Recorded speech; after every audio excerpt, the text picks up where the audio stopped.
Hello, everybody out there in internet worlds, and welcome to the reading room once again for another interview discussion. And we have on today my friend and amazing person, Dr. Jay Bundy. Do you prefer being called the doctor, or are you okay with Jay's just Jay? fine. Or Jay's fine. I'm Jay's with fine. I'm with friends and I, family here, So I've noticed you're very casual about the credentials. I try to stay super casual about it. Once you get it, Yes. I sent my I actually sent my PhD to my mom. So interesting story. I went back to Jersey I don't know, a month or so ago for a job interview, and I got to visit my mom, and it was actually the first time I had seen my stuff. I was like, "Mom, can I see my stuff? I've never actually seen my PhD. Did they really Okay. send it to you?" It's Yeah. interesting because the more real the credentials are, I've noticed the less that the people that have it want to talk about it, and like people like Hovind will put it on everything, Yeah, and yeah, people yeah. with the actual credentials would be like, it doesn't matter, Yeah, I like don't it's even my students. It's weird. I just have them call me Jay. yeah, Yeah, yeah. all I'm like, good, mate, yeah. all I good. always say you should. I say send that stuff to your mom, and it'll mean more to them than it does, sitting on your wall or whatever. Well, I think that you should be at least, sort of maybe not proud is the wrong word, but at least satisfied with that achievement because it is an achievement, Absolutely. Yeah, absolutely. yeah, yeah. But yeah, I totally understand. Like my doctor doesn't want him to call him doctor. It's just his name kind of thing. Yeah, yeah, Uh, uh, exactly. I think I will does say the this: you should be doctor satisfied with it because don't do it for the pay raise. The pay bump will be disappointing. So I hope you're satisfied with Well, the well, accomplishment. according to the creationists, you're making those big Oh, bucks those big in sort of university yeah, bucks. yeah, yeah, yeah. Along with all the geologists and everyone out there, raking it in with the private jets and stuff. Yeah. Do you think that doctor? Do you think it's harder to build rapport with people if you are using the doctor? Is that a concern at all? Like you're sort of because I noticed that like my doctor, my family physician sort of says, "Hey, I like to be one on one with people," kind of thing. Do you think that's a factor at all? Yeah, I think definitely there's something to be said for that. I think a lot of people feel it's like pretentious. Also, Mm, it's not used amongst your colleagues, right? So like when I'm around a right. like we don't call each other doctor, we just use our first Yeah. name. So it feels more like, yeah, inviting somebody to just treat you like even a colleague would, which is not Mhm. to be that formal. I do think though it interacts with who you're around and if you feel safe. So like I definitely think there's something to um maybe if you're like part of a marginalized group in some way, you feel like more of a need to like have Right. people recognize your credentials. And I especially feel that like more in spaces where I'm challenged. Like on your channel, I'm like, but if I were to go into Yeah. like Yeah. some, person who's trying to like put down my work, then you're Yeah. more like, let me be clear about, my Yeah. training sort of thing. Yeah. Yeah. Yeah. Yeah, let me pull rank because I actually do have something to back me up on this. Yeah. Absolutely. Yeah. And I mean, we sort of it's weird. We go way back to like over a year ago where we sort Yeah. of I've been met I've known you for a long time. yeah, and sort of really got along, and you were going to debate Hoven and stuff. And I did want to touch on debates and like your attitudes and approaches were along the lines of sort of a more I guess spectacle kind of WWE To kind some of extent, idea yeah, yeah, for to sure. some extent. Yeah, Yeah. absolutely. And it was very interesting talking to you about that. A lot of scientists believe that they shouldn't debate people, kind of thing. Do Yes. you? And I think I remember you saying that a lot of your colleagues and your mentors and the people that you sort of taught and Yeah, said, yeah. My teaching mentor at the time didn't think I should. Yeah. right, It's really tough. I definitely a lot of my colleagues don't think you should engage with them at all. And I think they have a point in sort of a principled way, but in another way, I think being so principled isn't pragmatic. I think the idea was sort of I'm sure you've heard it, but by engaging them, you're making them seem more legitimate, or there's the Right. concerns about platforming, and I think those are legit.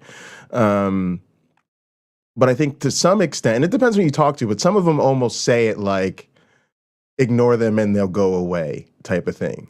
And I think if we're honest about it, they Well, haven't gone away. yeah, I don't think that's the case. Yeah, Um, me either. so, I mean, maybe there is like because you see people like Neil deGrasse Tyson, who's just a wonderful science communicator. I mean, he doesn't debate or anything, but he does sort of do mic drops on flat earthers and Sure, things like sure. that. Like I'm wondering if that's a better approach, or I'm struggling to think of Neil deGrasse Tyson having an actual debate with, say, Austin It's Whitsett kind of thing. Yeah, it's really tough too. And again, I don't think we do ourselves any favors amongst professionals because I think we try to split hairs too much. So a lot of people don't consider, there's gradations of scientists, right? And a lot of times we have very different jobs. And so a lot of Yes, yeah, times somebody like a Neil deGrasse Tyson or some other people, they're literally considered science communicators, almost as though that's like a separate and distinct profession from being like an active professor or a researcher. And sometimes to be honest, we don't even treat people who do research and teaching necessarily like they're the same, right? And so, right, right. yeah, yeah. And so they're really, and I think that's kind of unfortunate. But it just kind of is the way it is. It's unfortunate for people like me because I value the science communication so much, and it just feels like a shame that it isn't valued more professionally. Because at the end of the day, people have jobs, right? And they're trying to Yeah, keep their contracts, they're trying to get tenure, they're trying to get promoted, they're trying to get grants. And I think we need to find a way to encourage more researchers and active teachers to do the communication part and reward them for it. That way it is worth their time. Yeah. yeah. And I actually Well, think so I was gonna say no, go I just ahead. think that I think that's part of it too. Like I don't think it's just don't engage with them because it's a waste of time in terms of like you won't win them over, but it's also like it's a waste of time and like the university isn't going to reward you for this.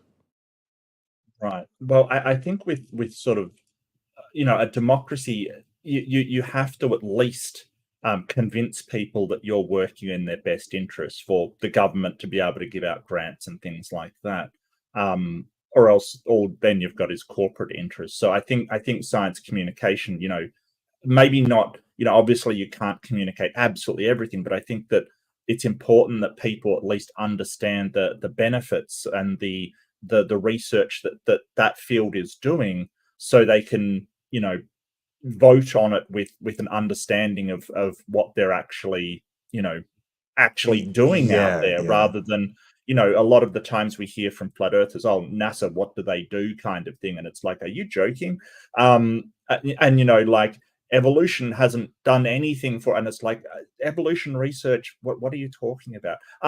I do realize that I'm a terrible host and I've missed completely what your field is and what you're doing, so maybe just take this quickly.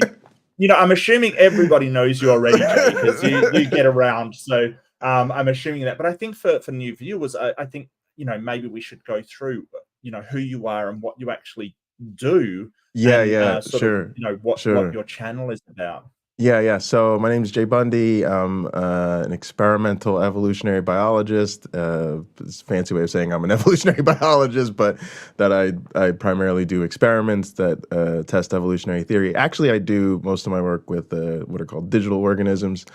I did graduate from the Lenski lab, so a lot of people out there have heard of the Lenski long-term evolution experiments. I did get to work on that experiment while I was in graduate school. And yeah, I do research and teaching. And yeah, I know a lot of people come to my channel. I was come from a serious Christian family. I was raised religious and actually like worked in ministry and was a community organizer for a church. And I realize sometimes on my channel even I don't talk about we give all these people like their flowers when they're like, oh my goodness, so and so used to work in ministry and this person over here was a worship leader. And like I never Mhm. like talk about the fact of like how heavily involved in the church I actually was. So um, I sometimes feel like I should mention that. Yeah. Yeah. Yeah, that's, I mean, it's an interesting background. So how did you always know that you wanted to go into biology? Was that sort of No, a lifelong no, thing, or no, no, just not at all. sprung on you No, halfway through? yeah, I got suckered into science. Yeah. It's a Yeah, no, common story, yeah.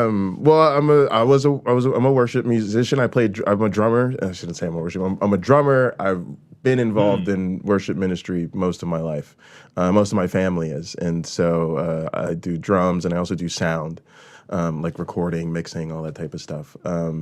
And so growing up, I just wanted to play drums. I wanted to be a musician. That was like the first thing I knew I could do really well and and kind of be great at.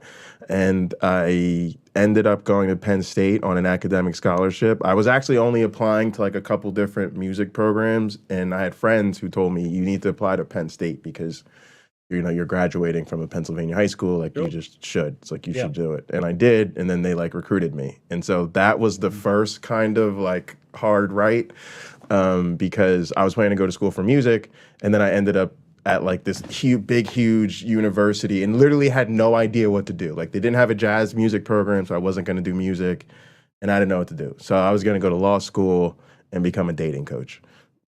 Horrible choices, just way too much power at that point in my life.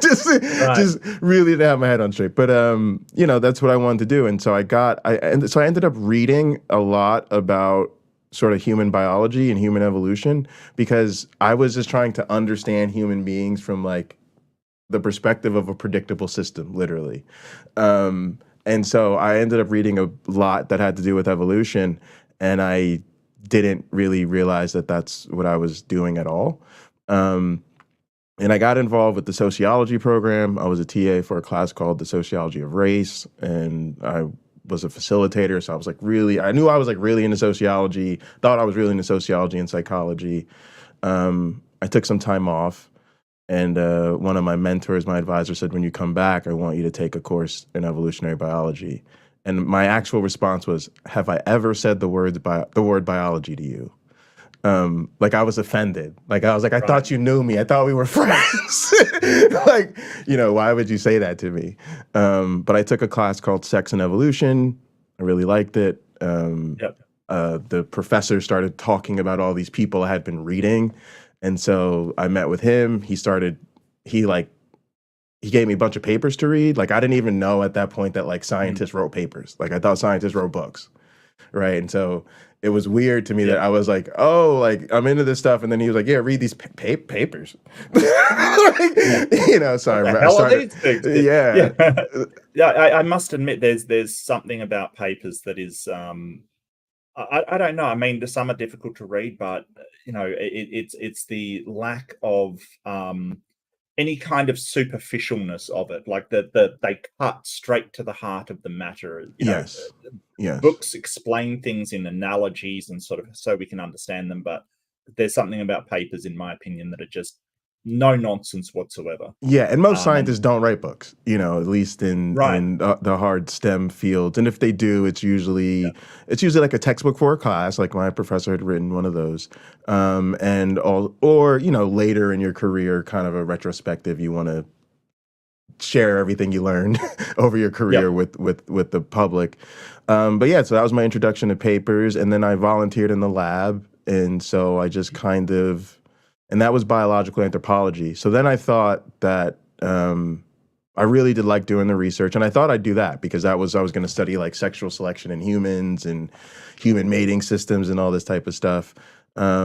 And then I went out to a conference to present my research, and that's when I was like recruited by Rich Lenski. And he said to me, "Sounds like you want to get some street cred as an evolutionary biologist." And I was like, "Yes, yes." But literally, Mark, my point is, yeah, at that point, I still thought I was going to law school. I literally thought mhm, I was going to go to law school. I just thought doing research was like cool and it'd yeah, like make me a better lawyer to like understand how scientists deal with evidence or whatever. And yeah. then even when I got recruited into like the graduate program, I thought I'd just get my PhD and then go to law school. I thought I was just So like hanging what is out. it that Yeah. grabbed you about it? What is it that grabbed you about evolution? And the sort of, is it the systems? Is it understanding how it contributed to all of these different facets of human Yeah, I was behavior? honestly it's like as a young person, I was reading stuff that was wild. Like I read this book called Sperm Wars. I think Robin Baker is the name of the author, if I'm remembering this correctly. And in this book, it like gives you these little like anecdotal stories, like almost like a scene out of a it's almost like you're reading a scene out of a soap opera or something. And it's like Mhm. the scene from a couple's life or whatever. And then it goes into like, well, how do we understand the biology that leads to the Right. motivation of the Hmm. people in the scene from the perspective of literal sperm competitions. That's why it's called Yeah, yeah. Sperm Wars, right? And then talking about, different examples throughout nature and stuff. So I was just reading stuff that was literally blowing my mind. It was just like Mm. crazy. It was just like a mind-blowing way to think about people, but it made sense because it was like, oh, we're animals and this is biology, and now I'm starting to Right. see us as a systematic as a system, like people's behavior. Yeah. It's not, I don't want to say people are predictable. I know that makes us feel like we're not special, but kind of in the aggregate we are, right? And that's really Well, powerful.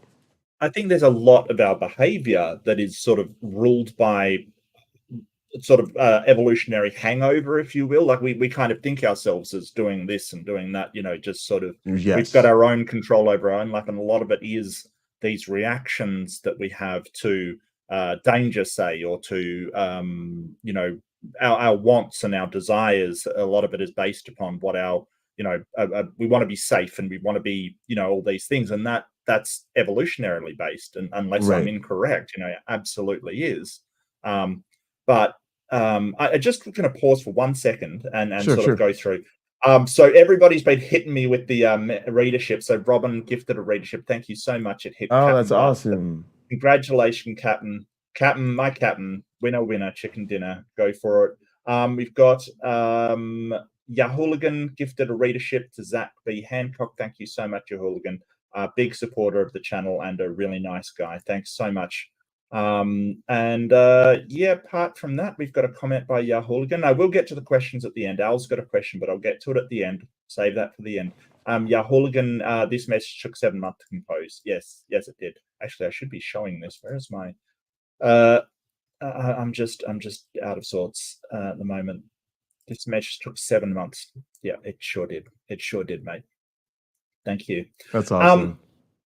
yeah, and this idea, and I really love sort of the way that you talk about it, the way that we talk about sort of all of these things that affect us now, like that evolution isn't this, because I guess the way that I hear it talked about a lot in the young Earth creationist is, oh, you think evolution happened, and it's like, well, not really. We think it's still happening. Yeah, And one of the absolutely. things I wanted to talk to you about was, um, what do we know about where humans are going evolutionarily speaking? Like what do we know about how we're going to change? And of course that brought up visions of idiocracy and things like that, like the Honestly, I don't movie yeah, Idiocracy. I don't think we know. And I think that's what scares Yeah. me, right? Right. And so one of the things that is kind of important to my research is this idea of contingency, the idea that Oh, I think Jay has evolved past his people. I think, hello? Hello, Jay. Jay, you've stopped. to You've say. stopped. Yeah, Yeah, are my back. back? You're back. Sorry. Yeah, Yeah, I you think I had froze for I a had second. something disconnect on mine. All right. All That's right. all right. So That's okay. No, we're so good. this idea is basically like you can think of it as like path dependence. We call it contingency, right? But it's the idea that where Right. you can go in the future or what's even possible is dictated by Yep. what's happening presently or what happened in the past. And so Mhm. there's all these things that allow us, we think, to make projections. Like we see people are living longer lives due to advances in Yep. healthcare or things like that, right? And we have advances in technology that allow us to, certainly predict a lot. But there's all this other stuff. Like um, I would have never predicted our response to during the pandemic, for instance. That Mm. totally blew my mind. I literally thought that was um, sort of one of those when the rubber meets the road type of moments. You'll see people set aside politics or whatever. Everybody's going to get serious, because it's, this is not a drill. Um, but we didn't see that, right?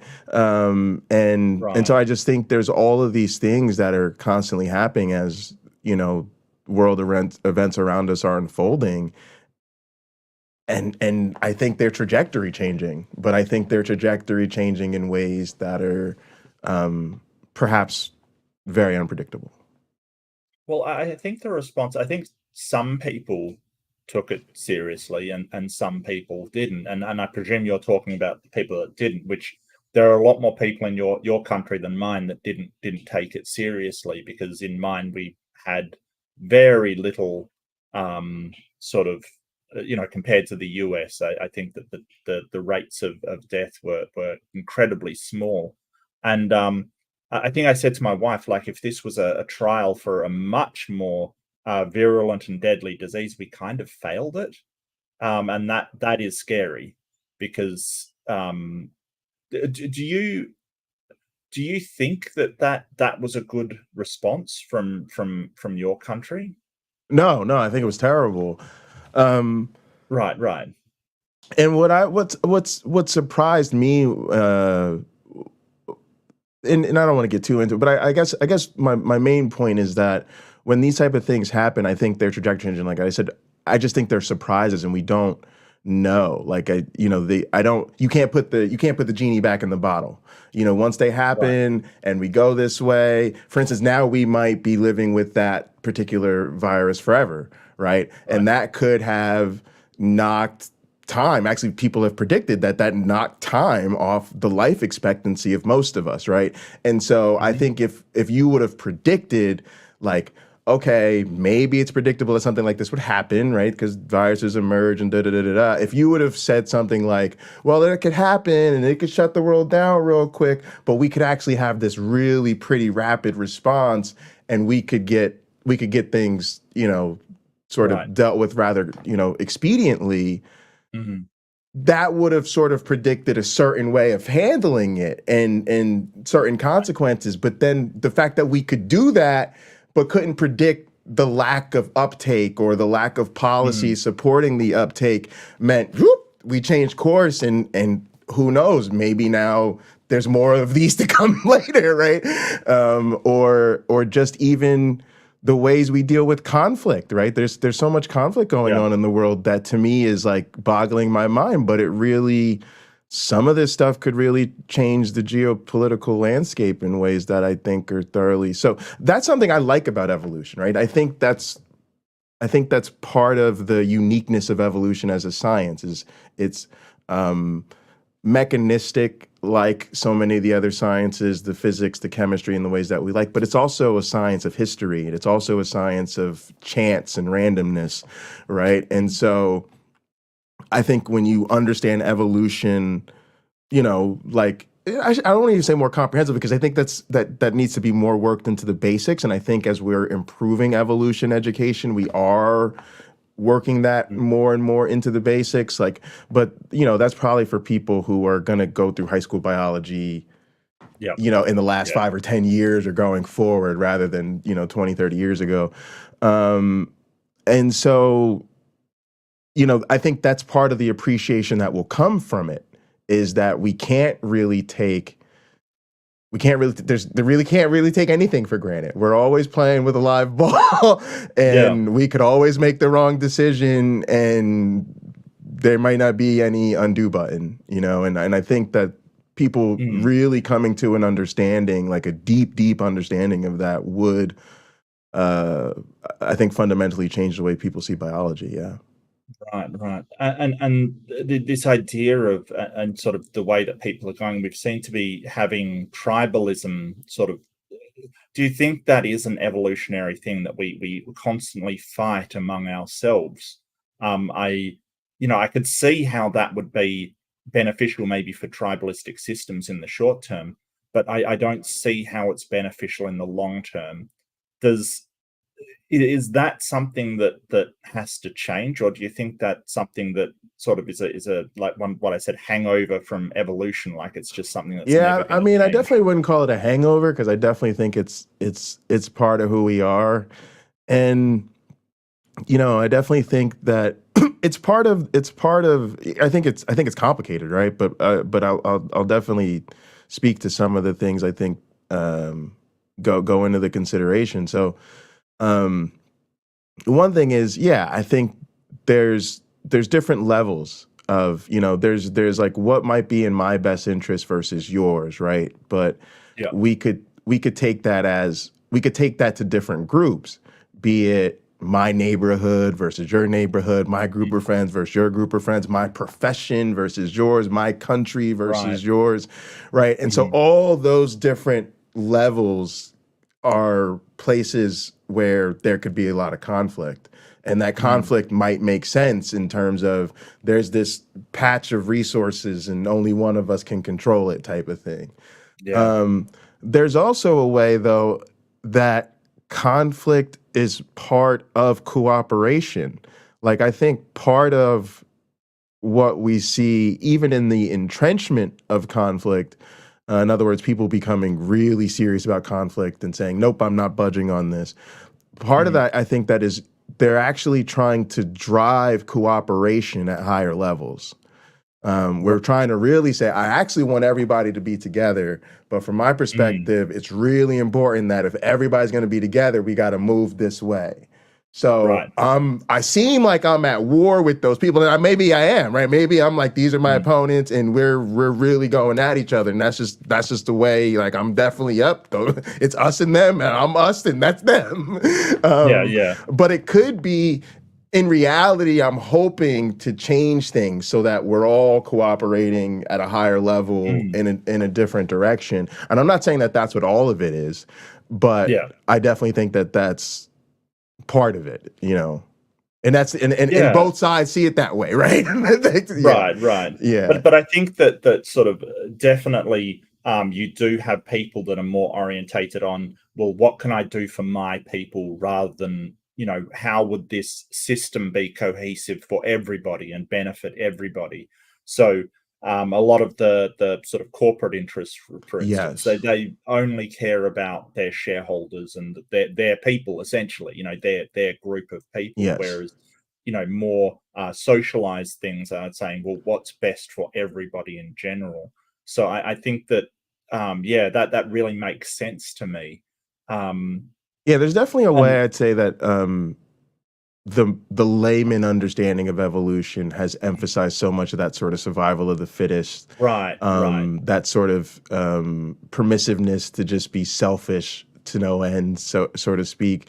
And I think to the extent that um, a lot of times even secular organizations or just people that are outside of a religious framework sh- don't have a better understanding of evolution, they can reinforce that, right? And so, Right. yeah, I think that's definitely a problem, and people do often overlook how important cooperation at multiple levels is. Even in nature, you see very crazy things where you'll see species of animals that normally have predator prey interactions Yeah. actually cooperate with each other when there's a new predator or something out there. Like, yeah, we'll get back to our Right. beef later, but right now we've Yeah. Yeah. we've got a common situation we need to deal with. Yeah.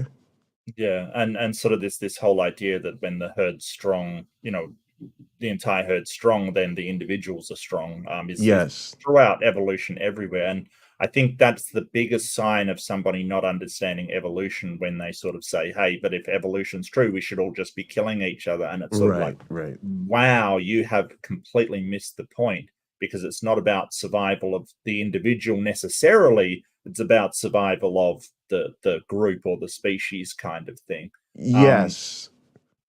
And conflict plays a role in that as well, mm, because if you think about sort of signaling, a lot of times fitness is the environment, really. Like a more accurate would be, it's not survival of the fittest in terms of who's the biggest, fastest, strongest. It's survival of the fittest in terms of who has the best fit to the environment, who's the most, Yes. adapted to the conditions. And so one of the things we can do with social pressure is change what's adaptive, right? Mhm. So like one of our gates is attractiveness, be it attractiveness in the sense of attracting mates, like literally think of sometimes attractiveness, but also just attracting friends, attracting people, attracting a following, attracting resources, attracting opportunities, right?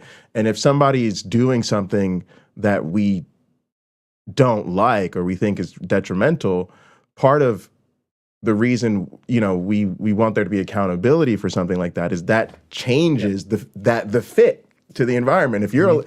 if you lie and steal and cheat and we keep promoting you and you get ahead, and then we're creating an environment in which it's good to do those things. But if there are severe consequences for doing those things, such that even if those things were to help you out individually, you were like, I don't want to bear the social consequences. Like if people start calling you a liar, you can't sell nothing. Like, Right, if right. people think you're cheating them, you ain't gonna have no friends, then we're able to create an environment in which those are the things that are selected for, right? And so It's sort there of a is, negative pressure. Yeah, yeah, yeah. yeah. So we construct our environment through both Mm. positive and negative feedbacks. Yeah. Yeah, that's fascinating, and I mean, it's interesting that we've sort of, in my opinion, and I'd like to comment, we've sort of created a system where, sort of, with sort of the late stage capitalism that we're in, that we've created a system where it really doesn't. The main impetus seems to be to create capital, and it doesn't really matter how you do that. Right. And I sort of worry about that on human evolutionary terms, like who are we promoting as the people to be successful and have money in our society? Because a lot of the time, the sort of morals of, you know cooperation seem to be dumped for whoever's prepared to be Machiavellian enough to, get Yes. the money, basically. Do you have any thoughts on that, like whether we are creating a system that will hamper us in the long term Oh on yeah. an I mean, I evolutionary definitely, basis? I definitely think we are. I definitely don't think, that this system is what's best for the species. I just think we're at a time now where I think we have the data, and I also think we can think in a sense biologically, right? I think sometimes we think Mhm. of ourselves in a way where we extract our needs. In a sense, we say, "Oh, I need money for food. I need money Right, for right, this. I need money for that."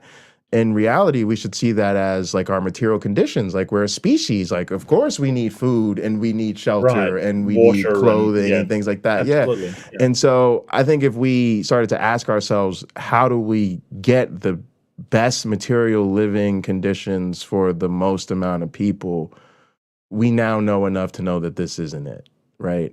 And so the question then becomes, what are we going to do about it? And this is where I often feel like people don't recognize one of the limits of science. If we really made public policy based on the data we have, we would live in a whole different world. And I'm not here to Right. suggest it would be some kind of utopia, but I think it'd be a lot better.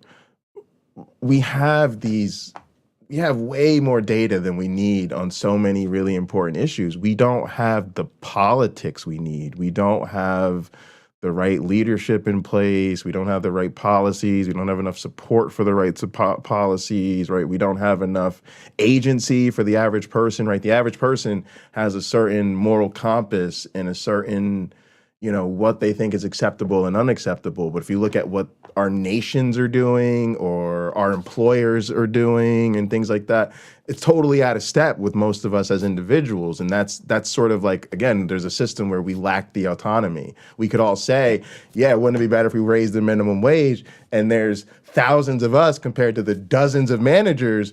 But if those dozens of managers are more effective at lobbying and getting Mhm. politicians elected than we are, then we're not going to get better material living Yeah, conditions. yeah, And it doesn't matter how much data we produce is that tells us X or Y would be better. And I think that, and again, from my perspective, that was one of the wake up calls during the pandemic. Not to keep going back to that, but that's what it was for me. It was like, holy right. crap, we have the data and we generated the solution in Yeah, real time. Then we studied it faster than we've ever been able to study the effect of something. right, And it just right. didn't matter. It didn't matter how much data we had. And that was really one of those times where I just said, this is the limit of science.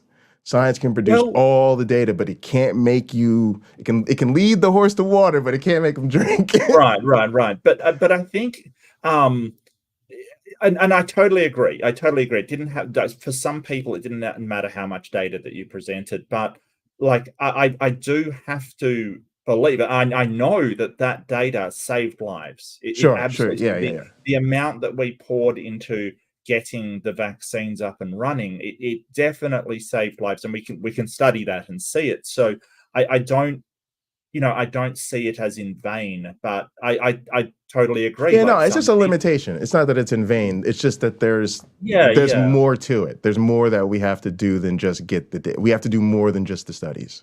Yeah, and so we run into these things, and in our world we have, like the young Earth creationists, and we've both encountered, Donny and crew, and Hovind and crew, Sure, and sure.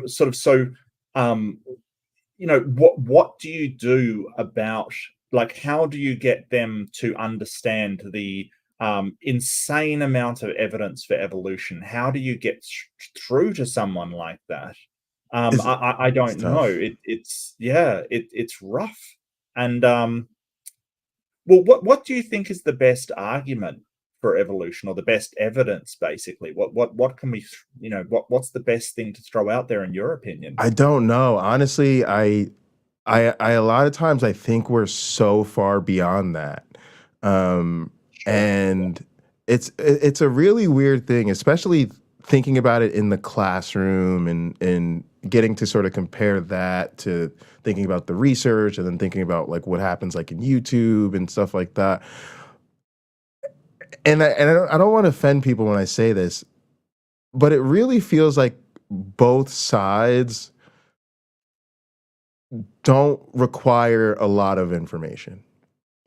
Um, there's sort of a way in which the people that are committed to like a creationist position, I think for most people it's pretty obvious that they're not serious about the science, or they're not going, that they have some Yeah. other commitment they've made first that's sort of driving that stance, right?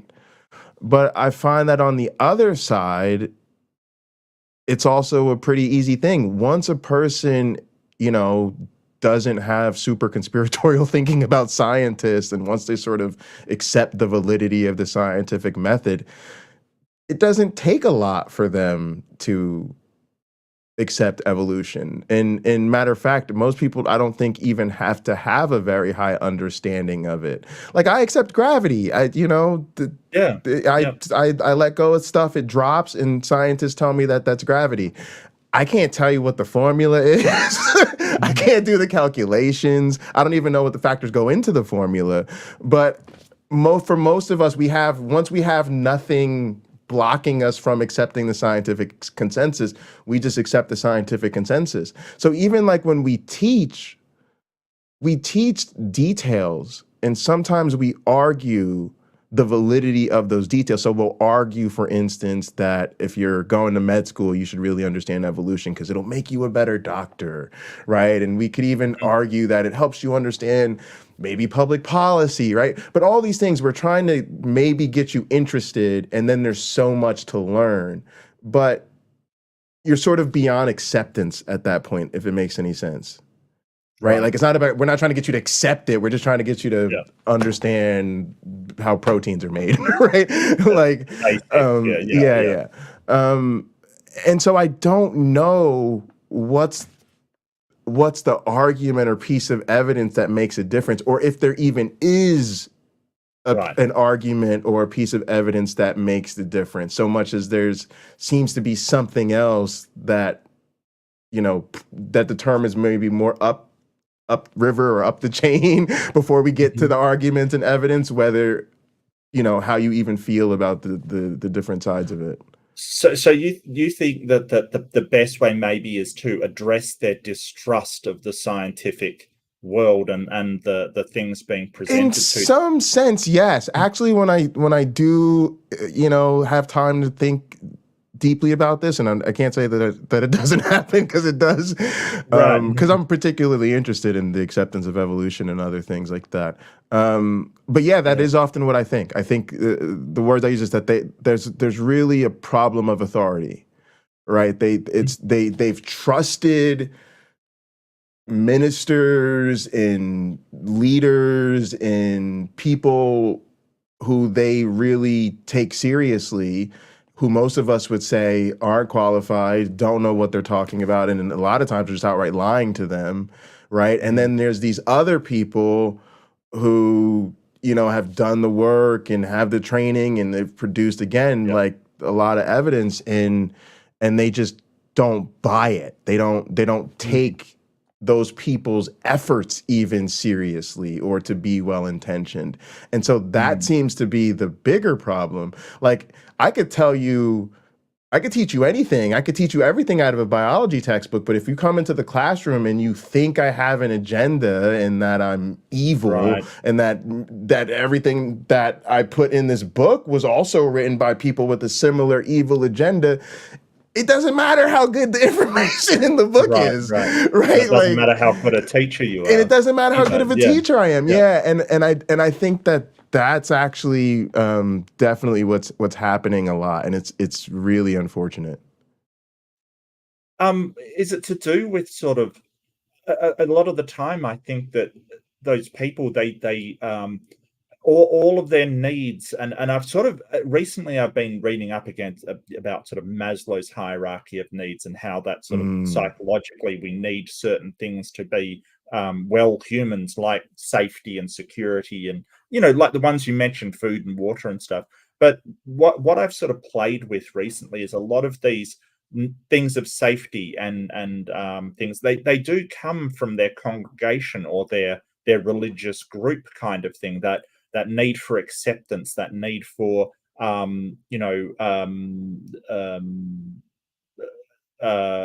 self-actualization, for instance, that mm, they think the best mm. version of themselves is coming from this group, um, and so I think that they think that's the only place they're going to get it from. And I'm not entirely convinced that's the case. I think you can, with any social group, have acceptance and safety and security, and that self-actualization of becoming the best person that you possibly can be. Um, so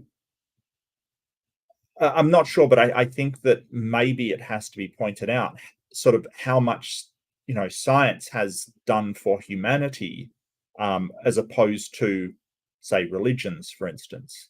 Sure. And so where I wanted to go with this, sorry, I'm very No, no, you're fine. meandering this morning, is sort of going forward, like what can we point to with evolution that has, or just evolutionary theory that's sort of done things for us, or benefit us in a way that can be tangible to the people that are like, well, evolution's just a, you know, this fuzzy concept that they teach that doesn't mean anything.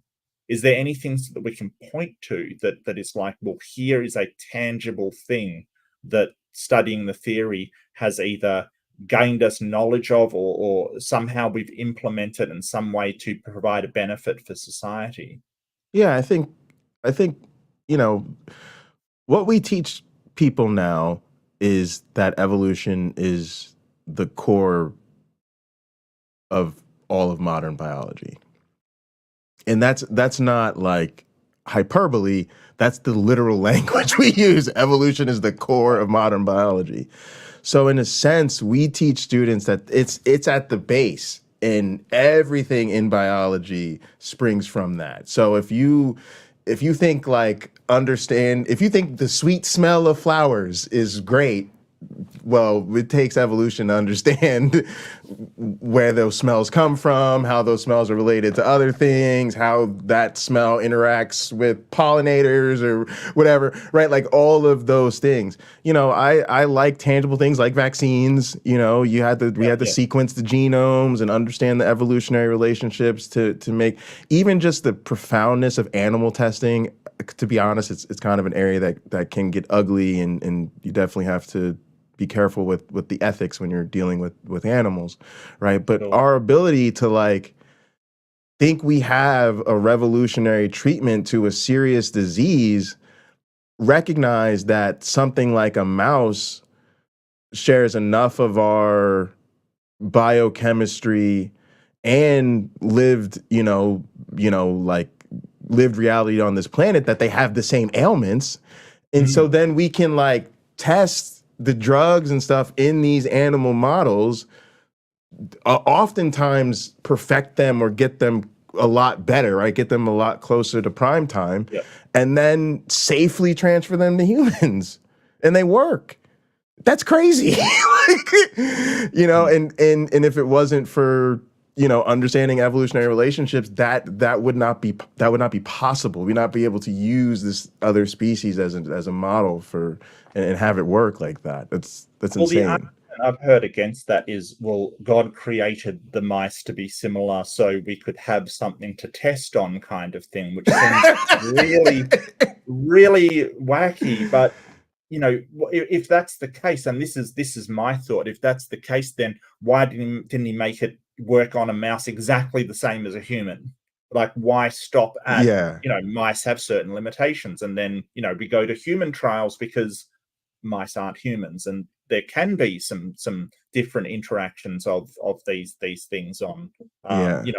a rodent as opposed to a um um you know a Homo sapiens. So if that was the case, why didn't he make them exactly the same effect? Yeah, And that's usually what I go for. it's strange. It's a sort of a theistic evolutionary position, right? That God did it and this is God's.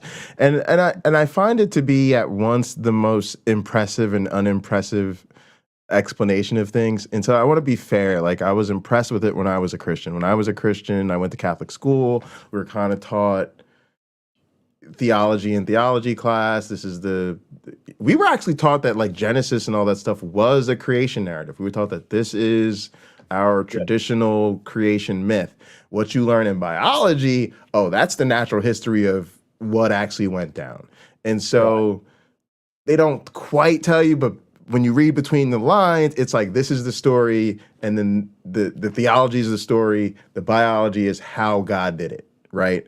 right. And so I accepted that. I used to my principal thing I would tell people right off the bat, if you asked me about my theology when I was a Christian, I would say God works through natural means. And if you ask me what that means, I would say, oh, if you get into a car accident and your car flips over 32 times and falls off the side of a mountain and you just land unharmed, most people think that's like some miraculous thing, but I would say no. We can probably explain that through the physics and the da da da Right. and the force and you just got really really lucky, and Yeah. that you getting lucky is that's God, right?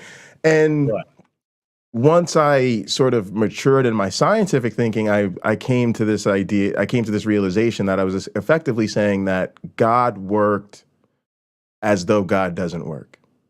Right. Right? Yeah. The way God does things is to hide everything that he's doing. And I realized that I call it the mundane God. So like, what is the point? Yeah. How, right? It lacks to me, God is Yes. a supernatural thing. And so Right. if it's just reduced to the natural processes, Yeah. yeah. So theistic God, which just started the engine, and the engine was all set things, and then it just ran, and that God literally does nothing at all. It doesn't interact with the world in any way because and I don't even know where to go to sort of falsify or at least confirm something like that, because literally anything that Yes. happens, like, well, that's you know Yeah, no, I like that, the sort of mundane good. I Um, okay. Sorry, go ahead. Now you brought up something I thought was really important. You were talking about Maslow's hierarchy of needs, and Yes. to sort of be charitable to people that have religious commitments to ideas I don't agree with. I think that's largely what's going on. Is when I try to put it bluntly, it's sort of people are unwilling to risk their supernatural destiny based on your scientific theory. And so they see this thing over here as like this inconvenient idea, like who knows? Yeah, maybe it explains stuff, maybe it doesn't. But over here is God and their sense of belonging, their sense of they're going to be with their, and I don't know that that's something Dillahunty has said they weren't argued into it, so it's hard to argue them out of it. I think there's a lot of truth to that. There's a lot of and one of the consequences, and this is what's been keeping me up at night lately, is the idea that that might genuinely create a difference in what's in our best interest or what we see our interest as. I think a lot of times we want to see people that think differently as that, oh, they're just misguided. At the end of the day, we all want what's best for everybody, and we all Right. want to do what's going to lead to the thriving for the most. And I don't know that. I don't know that because if you want something else, if this other thing is more important to you, if the God and doing it God's way is really at the end of the day what's most important to you, if doing things the way your church is going to approve of is really, then that's going to motivate you to do things. And I don't have the counter to that. And I don't know that. And I definitely don't think that with everybody. I don't think that's something you can just put out there and know of a person ahead of time. But I guess what I'm saying is I think there's this continuum of you and I would really want to come to a mutual, we do have the same end goal, but we differ in how we think we should get there versus we genuinely have different goals because we genuinely have different motivations. Well, one of the things that's sort of been, you know, disturbing me, and I can totally see where you're coming from there, is the idea that there is a bunch of people that are actively looking forward to the end of the world, that Right, want right, the right. world to end. And that's the big thing for me, that how do you come to a, well, we're all doing the best thing, if they actively want our society and our civilization to end in some apocalyptic, Yeah, you yeah, know, yeah, ending. And it sort of is, well, as long as they're not actively working towards it, but you do have to ask, are there actions that are people taking? Like, for instance, are people supporting Israel in what they're doing to the Palestinians right now? Because Israel, is supposed to be they have to rebuild the second temple yeah. and they Right, have to right, implement right, all of these things. right. So sort of this idea of, well, we want these outcomes, and if the outcome is destruction of the material civilization that we have built, like that will not align with what I believe. It will Right, not. right, right. Um, Yeah, I you know, think that's a perfect example. Yeah, yeah.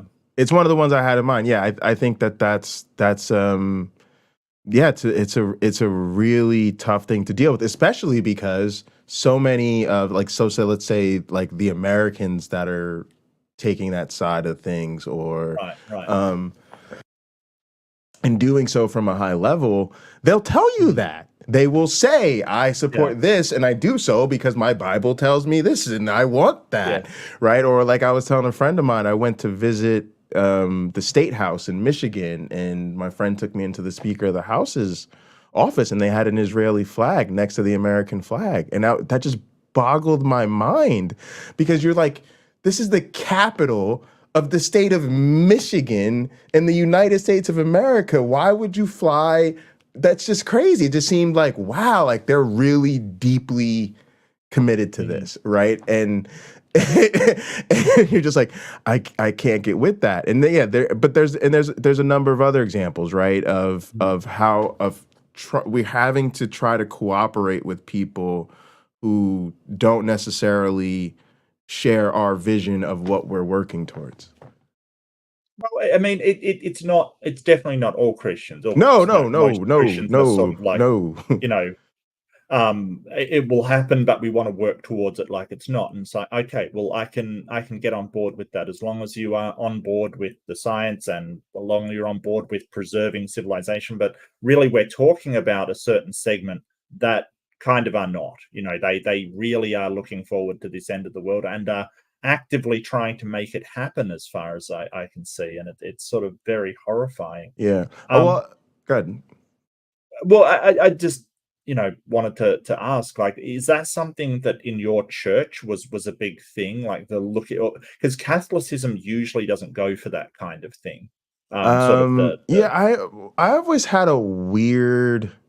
Let me explain a little bit about my upbringing. I went to Catholic schools and was very serious about theology, and in that sense, I'm was more Catholic than a lot of Catholics, right? Because a lot of in yeah, America, a lot of people go to Catholic school. They just do so because they're in the parish or whatever, and they don't yeah, actually. yeah, They're not very yeah, religious. and they have Um, good schools. yeah, yeah. Yeah, Um, my mom and I went to a non-denominational church. So I grew up worshiping and attending a non-denominational church. My dad went to a Methodist church. My grandparents are Pentecostal ministers. So there was a lot of different flavors of Christianity right. around me growing up. Um, and that's and what and this is something that's been weird too is, you know, I also grew up around like a lot of white Christians, but also a lot of black Christians, and there's definitely like a big difference. And it seems like a lot of black Christians that I know, they're not into the idea of wanting to bring about the end of the world and things like that. Mhm. But there's a way in which they endorse a lot of biblical literacy because there's like an identity. Christianity is a huge identity marker, and part of that identity marker is like I believe in the Bible. They may not read the Bible, they may not know what's in the Bible, and to be honest, most of their theology comes from gospel music. Right. But they believe what's in the Bible, and so I think part of the problem we have is it's hard for us to figure out who that small I would say small, who that problematic group is, because we have so many people that don't share their ideas, but like cosplay it, if that makes any Yeah, sense. yeah, You yep. know, and it gets really hard. But we definitely should be fair about the fact that they're definitely not all the same. It's just tough because a lot of them go along with the rhetoric, even if they're not as enthusiastic about the consequences of that rhetoric. And you did a an amazing video. I might actually link it if I can find it. I should be able to find it, about the identity of the African American culture and religion. And I sort of, I reached out to you after I saw it because, it might not surprise you. I don't have a lot of understanding of African American culture just because of, what I've been raised in. This is something that I don't see a lot of. Sure, But it sure. was it was really eye-opening, sort of you talking about the embrace of sort of quite possibly what is a really oppressive system to the black people, and sort of defending it to the hilt, even though it is oppressive and it does take tithing and it does take their money, and Yes. it isn't a great system. And I wanted to ask you, sort of, I really want to say, and I'm trying to be No, delicate, it's but okay. It's okay. what We're friends. yeah, I'm yeah, not gonna yeah. jump on you. No, I'm really curious, and sometimes I can upset people, but it is an honest curiosity of why black people defend Christianity like really zealously. Like you see, these people, and don't get me wrong, there's white people that do the same, but a lot of black Sure. people are really zealous about defending Christianity, and it's never made sense to me, considering sort of the role Christianity has played in that sort of oppression of them, or at least if not oppression, then segregation, because as you pointed out, that black churches are different than white churches, and there is a lot of sort of segregation of people between these two sort of Yes, yes. flavors of Christianity, and that's possibly something I didn't really think about until I saw your video. Oh, I appreciate But that because we wonder sometimes, but no, no, I'm glad we did it. Yeah. yeah, and I wanted to sort of talk to you about um, like why there is this segregation, and are these churches accepting of black people, or is it are black people still treated as sort of, well, you've got your own Christianity kind of thing, and we're going to keep apart? How much does that play into I think the there's social fabric? I think there's both. I think there's a lot going on. So one, I think if I'm being honest, I think if people don't live in the states, they're probably be very surprised how segregated it is. Um, you know, because we Americans sometimes talk about slavery and segregation and those things as though they're things that are way in our past. And now we're this melting pot, and no matter where you move in the United States, it's just going to be this rainbow coalition of people everywhere. Right, It's right. not like that. America has insert ethnicity neighborhoods, white neighborhoods, black neighborhoods, Hispanic neighborhoods, Mexican neighborhoods, on and on and on. And, like, and that's not to say we don't have any integration or any diverse communities. Again, I'm just trying to speak in the aggregate. It would surprise you how segregated we are, right? There's some stat that, like, maybe 70% or some, like, American white folks don't know any people of color, right? Because it's not uncommon, because part of that's the economic segregation, right? And the gentrification, right? Like, when we had things like where we had pretty diverse cities, a lot of times maybe there was like race riots, right? All the white folks left, went to the suburbs, left behind people of color. So people of color like disproportionately concentrated in a lot of urban environments. And Yeah. so part of what you got to understand is, like, sometimes a lot of people live segregated lives. It's not just church, right? It's their school or workplace is predominantly one or the other. Their friend group is predominantly one or the other. And so then Sunday's a reflection of that. Then on top of that, you have differences in the style. So a lot of times black churches, especially the more traditional, stereotypical black churches, have more of the big choirs and the big all and out gospel bands, and they maybe they got the speaking in tongues and the laying on of hands and people just falling out, and a lot of that stuff is really just very Pentecostal or like a certain type of Baptist or whatever. But those denominational differences get layered on top of cultural traditions because people are more likely to be one or the other. And so you do sometimes go to white churches and you'll hear them talk in a derogatory fashion about charismatic movements or charismatic churches. In other words, they think all that hoopling, hollering, running around, having a rock concert is not really worship. It's not really focusing on God. It's not, so there's a lot of they're not doing it right over there type of attitude. And then for a lot of us, you go to white church and you're like, oh my goodness, this is boring. And the music makes me want to jump out of a window. So there's just a lot of those kind of differences. But as far as why black people defend it, it's this weird inheritance that we have with Christianity. First off, I think a lot of people have put out of their mind the fact that it was kind of forced on us in our enslavement. We don't really talk about that much, so most people don't think about that. But a lot of black people really do see the church as essential to the civil rights struggle. They read Black history into the Bible. I don't know. You might have to go check with some of your other Black friends, see if they're willing to co-sign on this idea for me. But trust me, that's what's going on. When they read the stories about, right, I'll give you a perfect example. Okay. My uncle's name, Moses.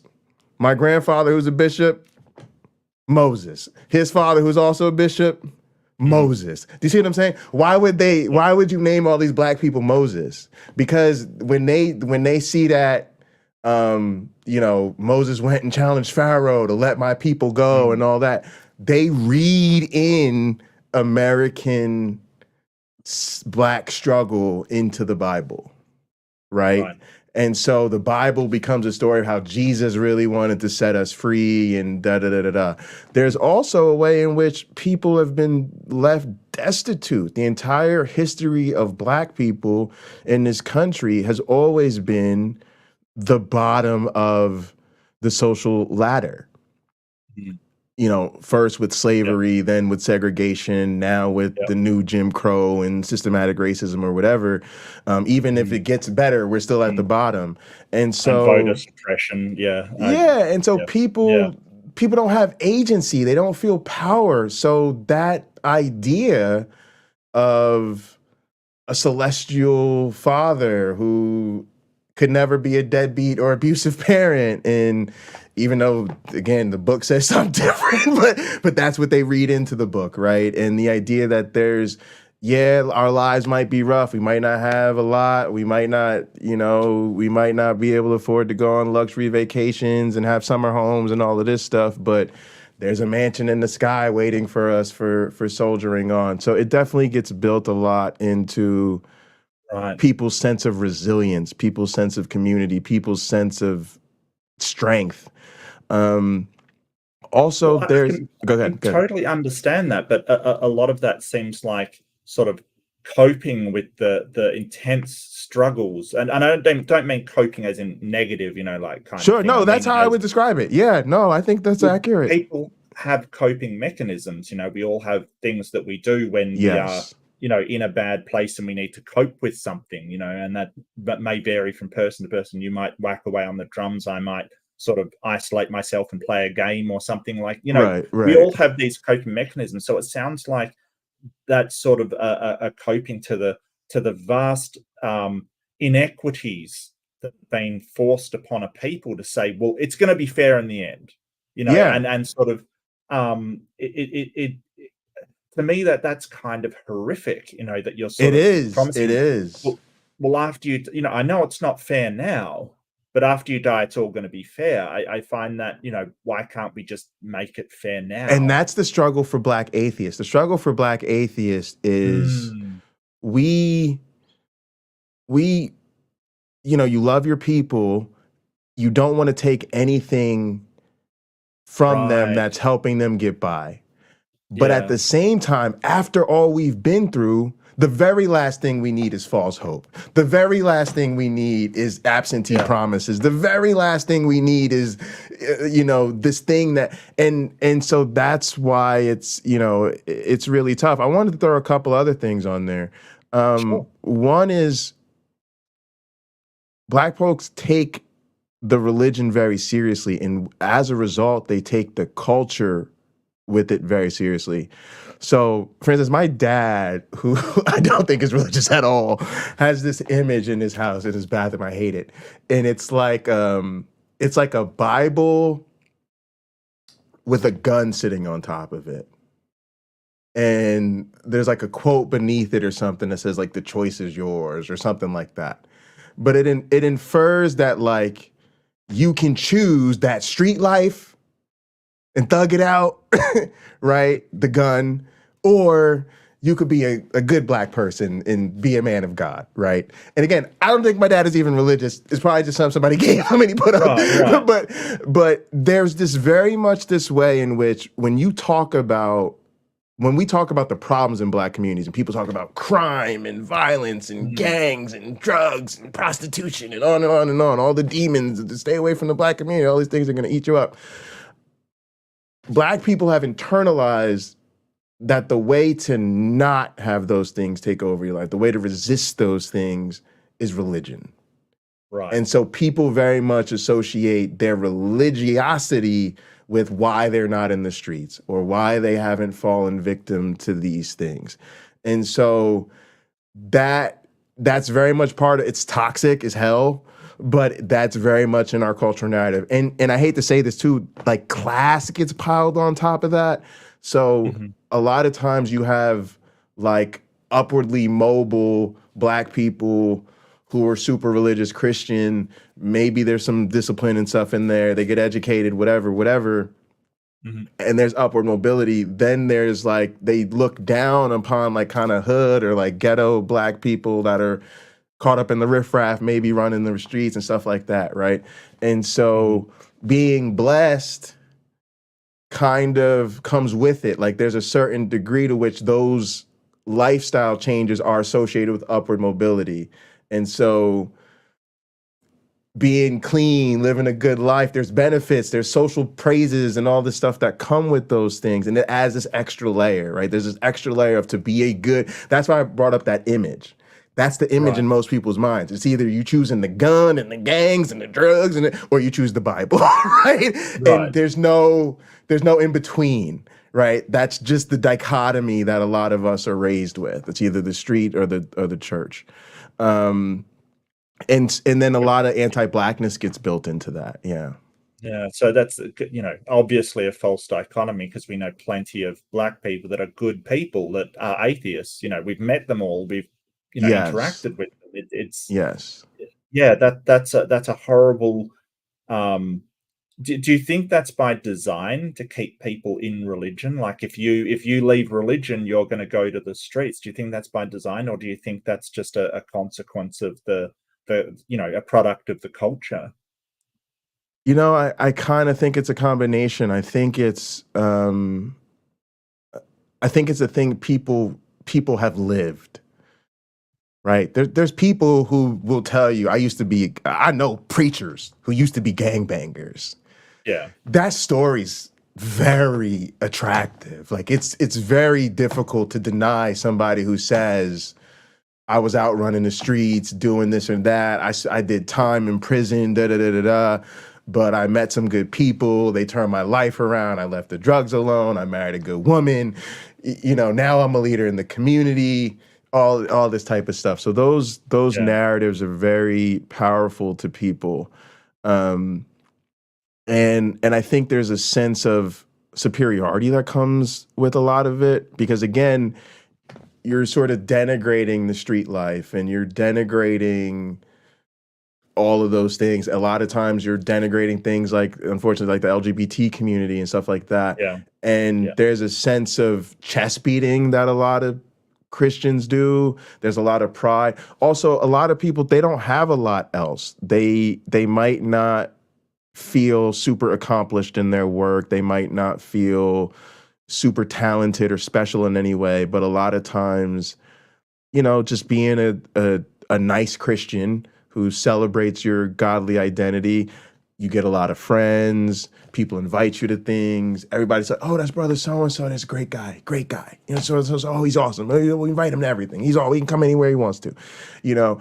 And so there's that sense of real specialness and elevation that being a Christian gives people. And I think the notion that that might be wrong, that they could have been wrong about those things,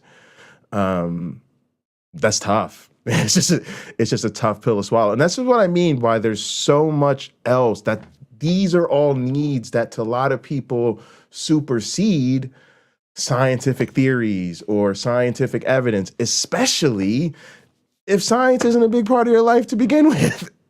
Yeah. But I think I worry about that kind of shaming of people that are sort of gang banging or whatever. Like, I really worry about that you aren't going to improve their situation by just you know treating them like there's no hope, or the only hope they have is religion, kind of thing, that Yes, they're yes. forever condemned unless they accept God, kind of stuff. I feel like there's a lot better ways to address things like that. But and I mean the massive problems that exist, and The massive problems of how they're treated by society in general really do worry me. The prison system of the US absolutely concerns me. It seems to rely on people going to jail in order to provide a cheap labor force. It's not right. It's horrible. There's so many things that really do concern me about that. But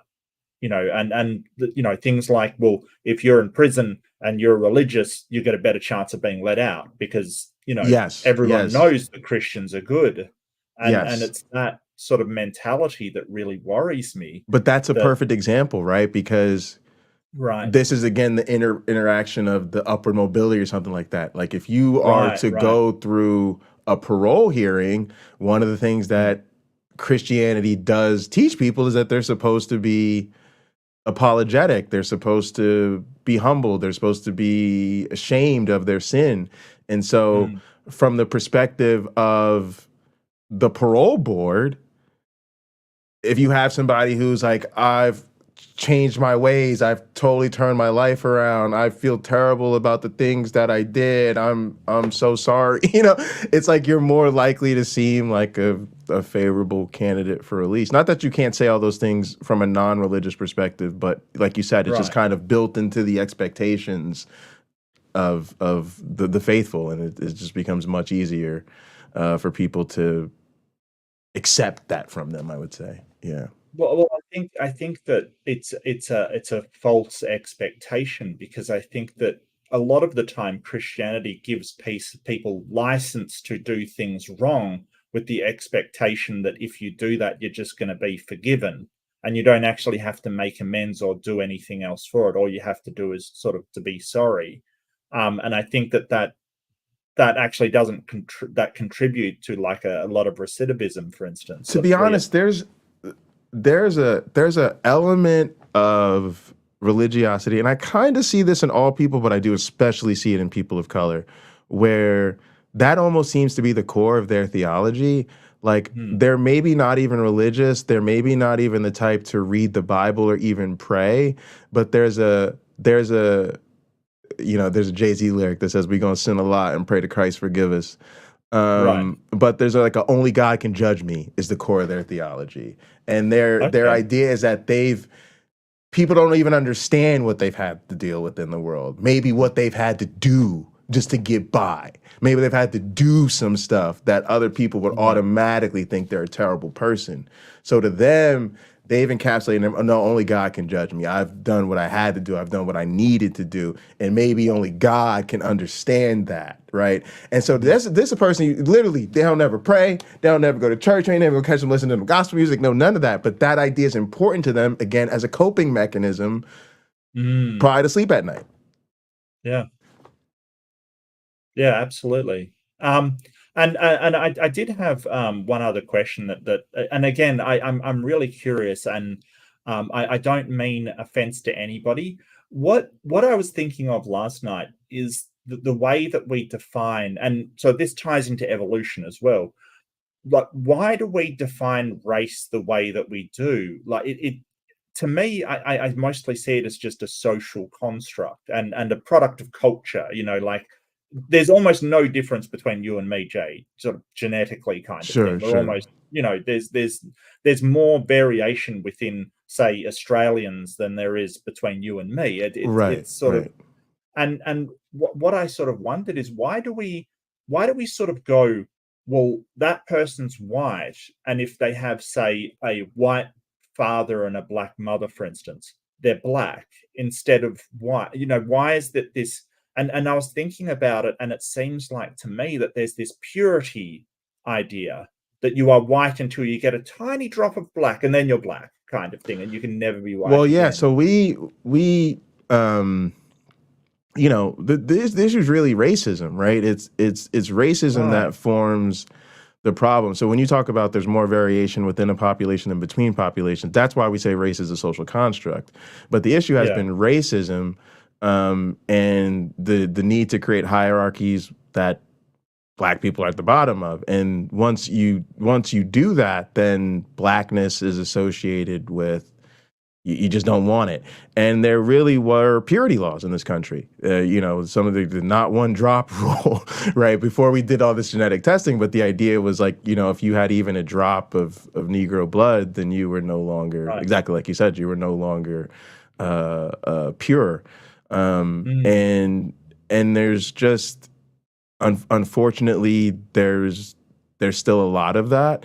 And because we've treated people so differently, because we've segregated our communities, because we've segregated our workplaces, people don't even really take this into consideration, but we need affirmative action laws. Like Sure. if you Sure. leave at least American corporations alone, they will hire a board and a leadership, and it will be all white men. It will just be all. Yes. They don't think nothing of it. They literally have to be forced by law to go, how many women do we have to have in here? Yeah. Okay, how many people of color do we have to have in here so we don't get a SEC violation, or we don't get the feds up our Mm. butts, or we don't lose access to these grants over here, or we don't get sued by our employees, or whatever it is. And they literally will do the least amount Yeah. possible, right? And so it's just built into our stuff. And also, like I said, remember the way I said that people, like, there's neighborhoods in America, it's this ethnicity neighborhood, that, and Yeah. there. Yeah. It's also Yeah. built into Segregated. how we think. Like the way we tell stories is, you know, I got cut off by this Asian lady on the way to work. Then this stupid white lady in the store wanted to see the manager. Like, in other words, we just see color everywhere. Every story we tell, we mention the race of the person, whether it's relevant or not. It's Mm. just become this thing. Like, it's in the air. Like when you're in America, the air is just thick with racially charged energy everywhere you go. And the only time I think it's not is when you're in a segregated community. If you're the only time the air is not thick with racial energy is there's all white people or it's all black people. And I think a lot of times, even that is a barrier to our successful integration, is where we're not as comfortable as we need to be with those early moments. Like, one of the things that I have to deal with a lot is I'm the only black person in all white spaces. I grew up the only black kid in all white schools, the Yeah. only black grad student in my department. I'll probably be the only black faculty member, wherever I get a job. And there's a certain degree of comfort you have to have with being integration. Not people talking integration, but my life is integration. People are going to say awkward things. There's going to be awkward moments. There's going to be Right. little moments of culture clash. There's going to be times that the actual policies have to get renegotiated because they ain't never have nobody even mention the stuff that all of a sudden you mention, right? Because there'll Right. be things like, look, you got to think about these things. And I'm like, oh yeah, we should think about those things.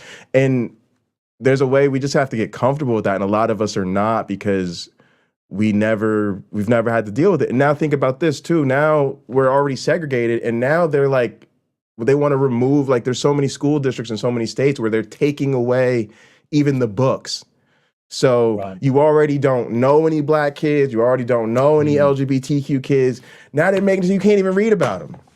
Yeah. That So they pretend they don't exist. So when you actually meet somebody, it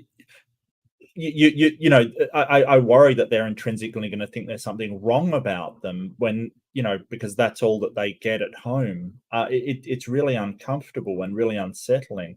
Do you find an impulse to act differently in these all white spaces? Do you yeah, feel, yeah, yeah, yeah, the yeah. We pressure call it to? code switching. Yeah, there's definitely, Okay. you definitely feel the need to change a lot. Mm. That's one of the extra burdens we feel. So, like, let's say sometimes you pay us and like a white guy the same thing, you might be undercompensating me because I have this extra burden, I have this extra cost. I have to dress differently, I have to talk differently, I may have to commute further if I want to, like, live amongst my people and eat my foods, right? I may have to, Right. Right. and there's this extra cost you pay of setting aside all of those cultural markers to fit in. to your workplace, and the consequences of not doing so.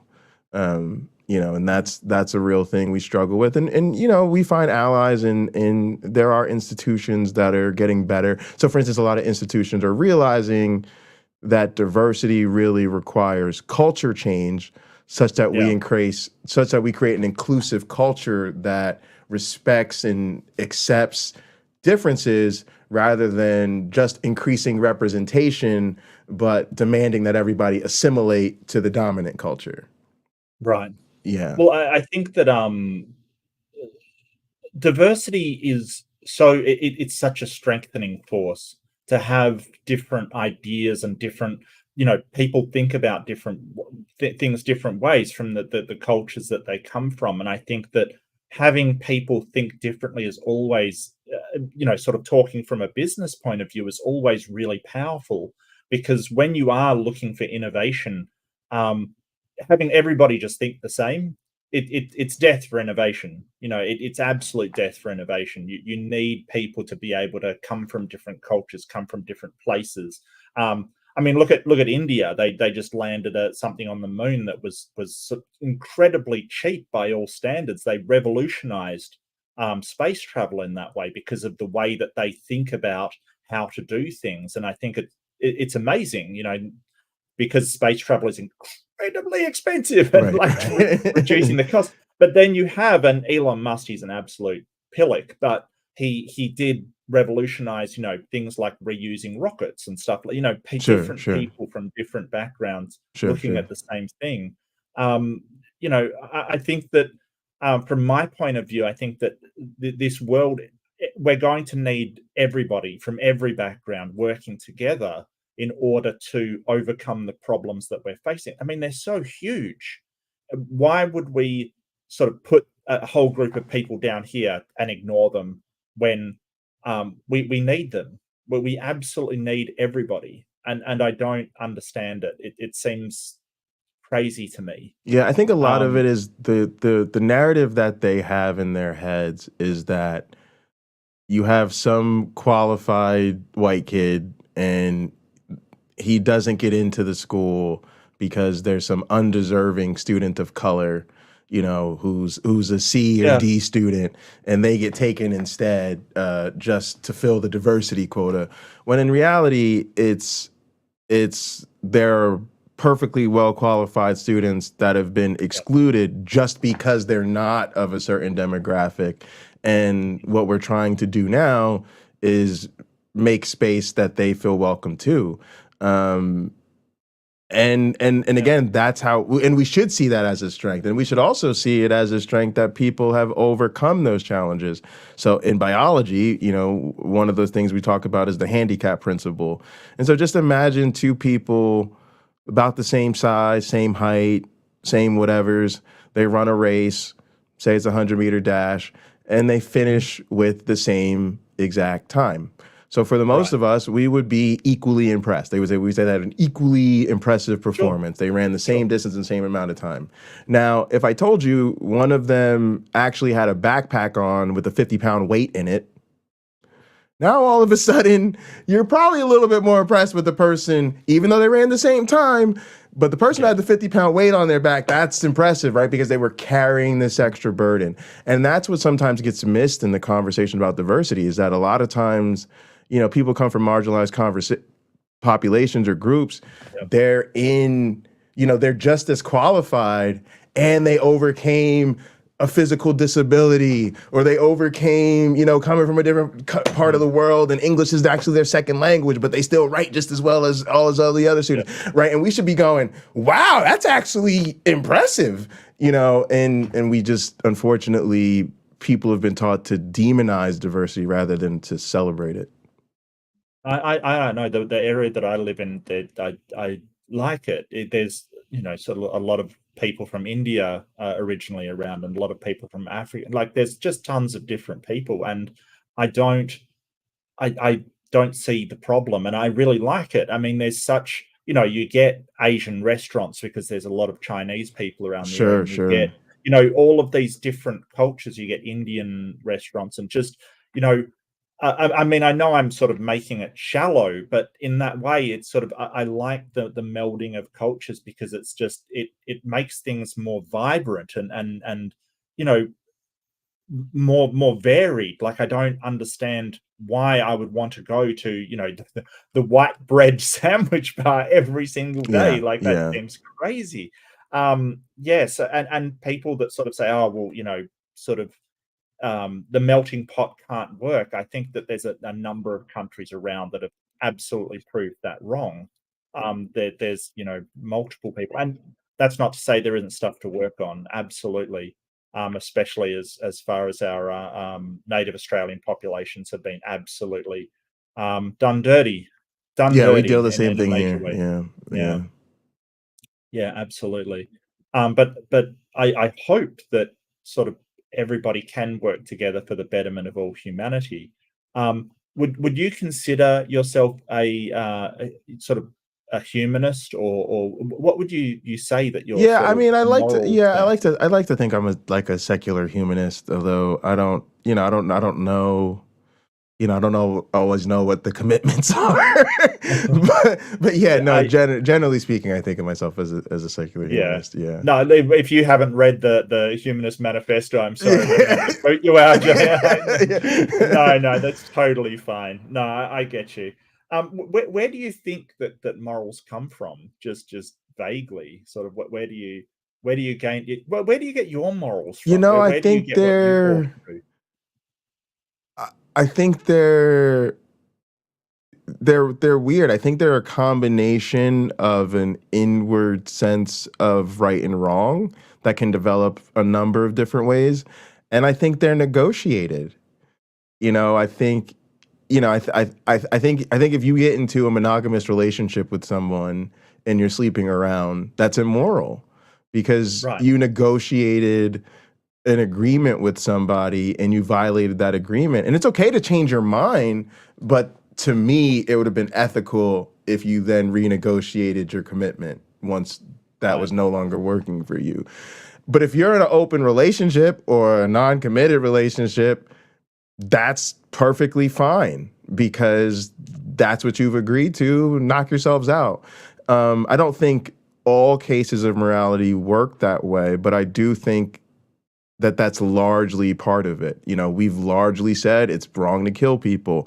We've also largely negotiated an exception for war, an exception for police sometimes stopping dangerous criminals, an exception yes, for defending your person self-defense, or yeah, your yep, home. Those were all negotiated.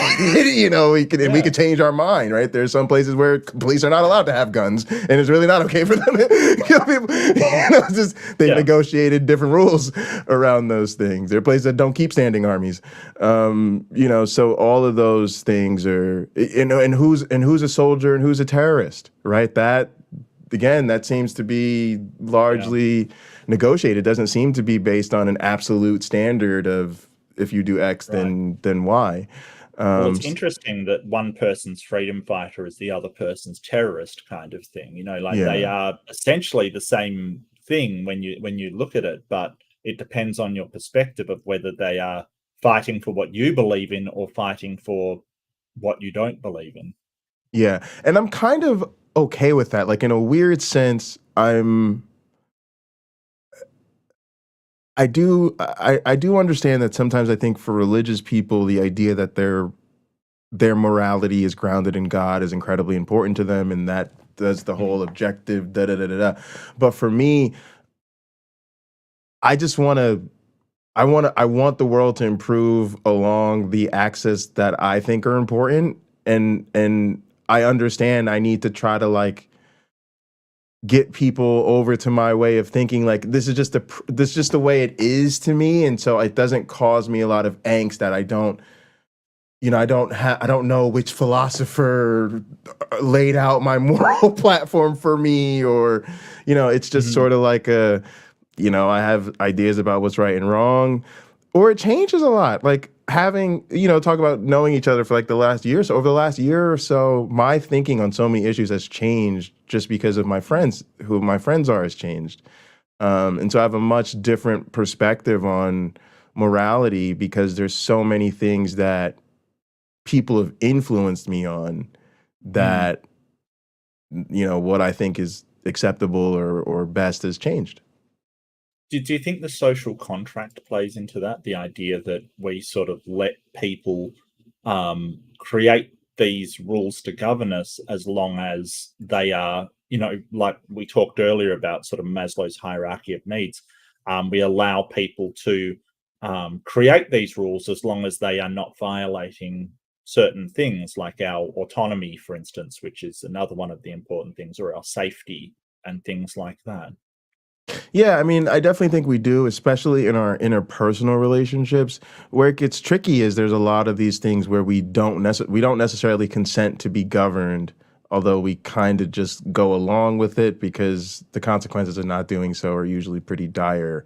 Right. And we technically have the freedom to work for who we want and the type of work we want, but we have to There's actually a get lot of, employment. So yeah, there's, yeah, at the end of the day, a you're lot of gonna. restrictive There's a factors, lot of yeah, restrictive factors. Yeah, yeah. yeah, and I think that's, to me, that's an important part of my current understanding of what's moral is that we should be working to increase the autonomy of the average person. So like growing Mm, up, a big part of my morality was I thought it was really moral to be hardworking. Now I think that's fine, but I think it's morally really important to not tie somebody's material well-being to how much dollars they generate for someone else. Like, I've taken yeah, seriously the idea that in a moral system, you'd sort of be okay with just the random birth lottery.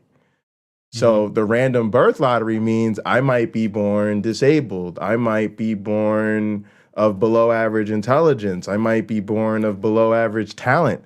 Do I want to live in a world where that means I can't maybe own a home and send my kids to a decent school or, go out for a nice night on the town with my spouse just because I'm not exceptional? I don't like yeah. that. I'd That rather live in that's a sort of system, that sort of like. sounds like veil of ignorance, like John Rawls' veil of ignorance, which says that you should design a society not knowing where Exactly, that's you're exactly going where to. it comes from. Yeah, yeah, yeah, But yeah. I didn't know that growing up, so I wouldn't have Right, had that right. same. But now Yeah. learning about that, and I learned about it a time ago, but then I took it more seriously. Like, no, Mm, I think that's a really good idea to help mm. move us in the right direction. And so you got to be willing to be born deaf, dumb, and blind, Right, right. and think about what type of world do you want to live in under those situations. Mm. And I go, this isn't it, because you'd probably end up a lot of people who are born in those situations end up destitute, and that's through no fault of their own. And I don't think that that's right. And so I think what most people miss is sort of that idea that, well, hey, if I was born in sort of a ghetto and grew up as a gangbanger, I would want the opportunity to be able to, you know, get out of that lifestyle instead of being on the treadmill. I think that sort of ties into when you're saying people are looking down Mm, on those people, when really a lot of the time they are victims of their circumstance. I'm not yes. saying that no, everything they did was right. It's just, if that were me, I would like the society to offer me an opportunity to, not continue being a Yeah. victim of that Also, circumstance.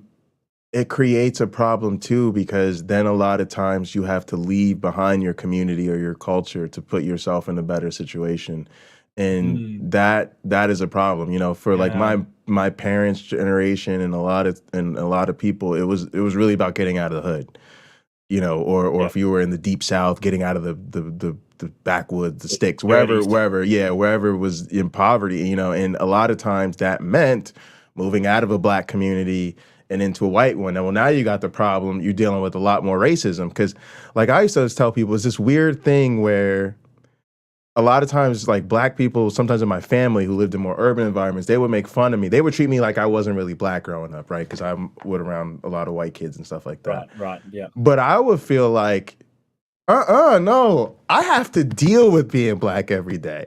I deal with people wanting to beat me up, people threatening me, people calling me the N-word. I deal with all types of stuff as a result of being black on a Right. day-to-day basis.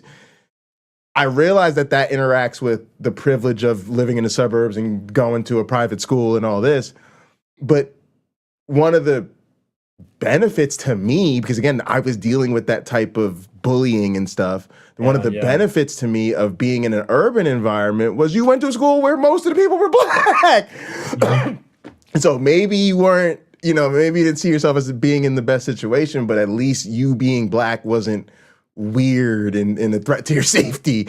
Right. And so there's this weird thing where for a lot of people being upwardly mobile unfortunately means leaving behind your community. And it should not be that way. If there was a more equal economic opportunity, people would, you know, be more comfortable staying where they're at. Yeah. So rather than encourage people to get out of the community, really, we should be uplifting the community to have the same opportunities as everywhere else. And then people could have that mobility yet not leave the community. Yes. Yes. Yeah. Yeah. Yeah. No, I completely agree with that. Absolutely.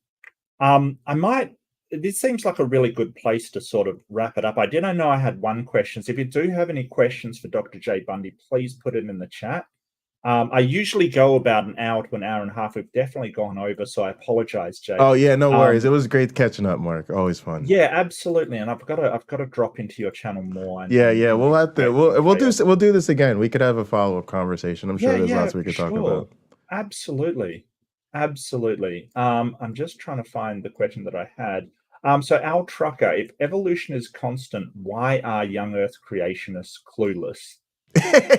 Well, evolution is not constant, so that was an easy one. Yeah.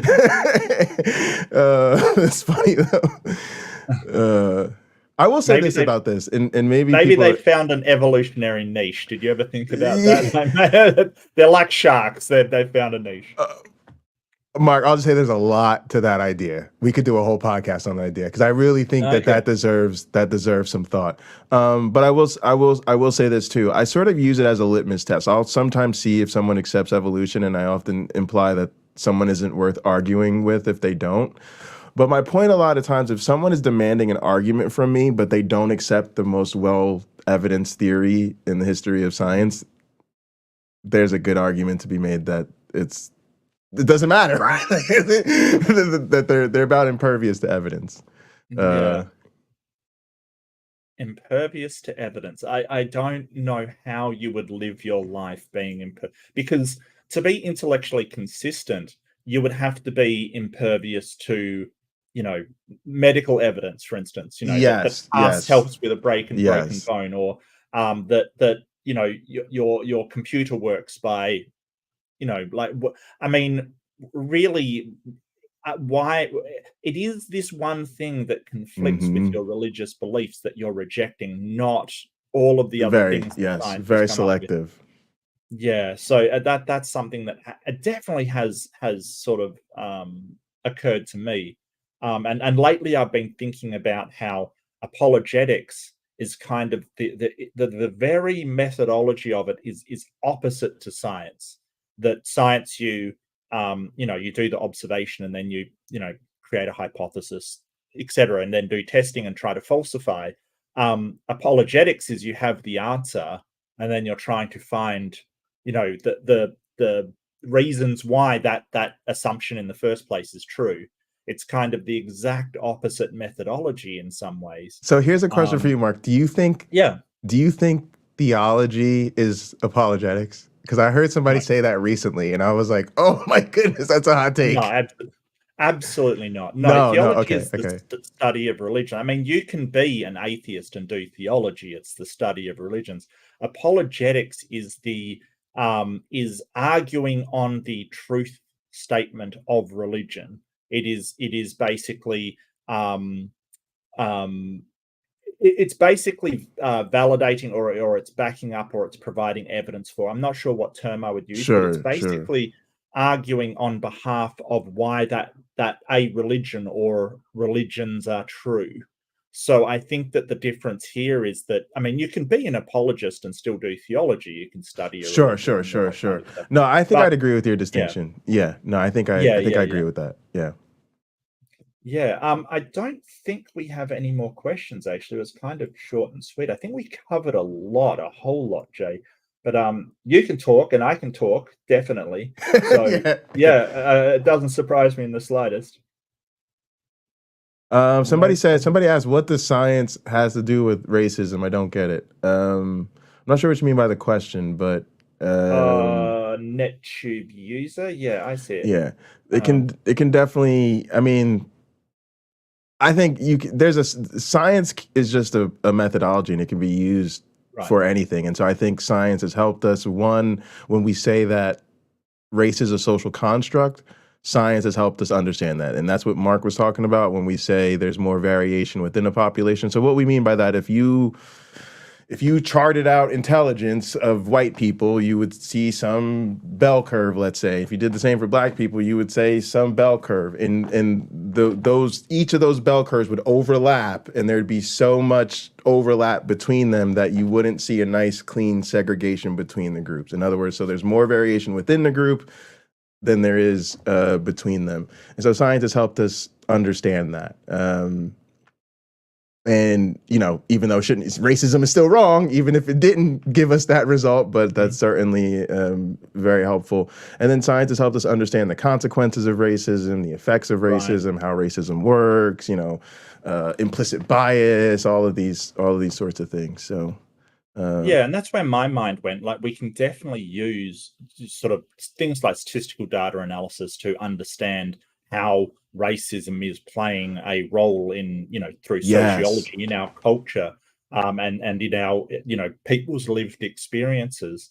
I mean, I actually, I forgot to mention this. I spoke to somebody just last night, for me, probably this morning for you, that was sort of saying, hey, we should, like they said, oh, well, if a company has two people, a white and a black person, and both of them have committed the same crime, they should be fine to use African American increased recidivism rates, like statistics, to choose the white. And I'm like, that, how do you not understand that's racism? Like, how do you not understand that using the statistics to say, hey, if the entire population has a generalization towards this, you can't put that on one person of that rate. Like, how do you not understand that?